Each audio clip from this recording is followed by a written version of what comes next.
Qəbələyə getmişkən oteldən çıxış etdikdə Tufan dağa getdik. Bu gördüyünüz göl isə doğrudan da çox gözəl idi, möcüzəli görünüşü var idi. Stendləri gördükdə təbii ki, yan keçə bilmədim. Növbə çox olduğundan biz də kartof fri sifariş verdik. Dadına baxdıq və normal, ləzzətli bir dadı var idi. Kartof çipsimizi alıb birbaşa getdik kanata.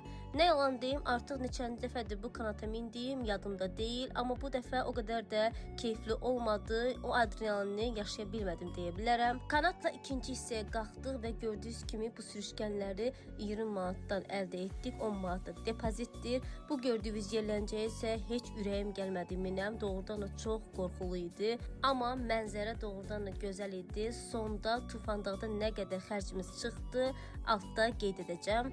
Tufan dağdan çıxış edib təbii ki, acmışdıq, mütləq restorana getməlidik. Qəbələdə dəfələrcə getdiyimiz Sərin Bulaq restoranına getdik. Sifarişimiz mən piti, yoldaşım xaş, oğlum isə lülə kebabı sifariş verdik. Xaş və lülə kebabının çəkilişini edə bilmədim, amma yoldaşımın dediyinə görə xaş çox ləzzətli idi. Mən də lülə kebabının dadına baxdım, aləm idi dadı. Pitinin dadına gəldikdə isə nə yalan deyim, o qədər də ləzzətli deyildi. Bu məkana gəlib kebabların dada bilərsiniz. Sonda isə çaysız olmaz deyib yol üstü çayımızı da içib yola düşdük. Hər kəsə xoş istirahətlər.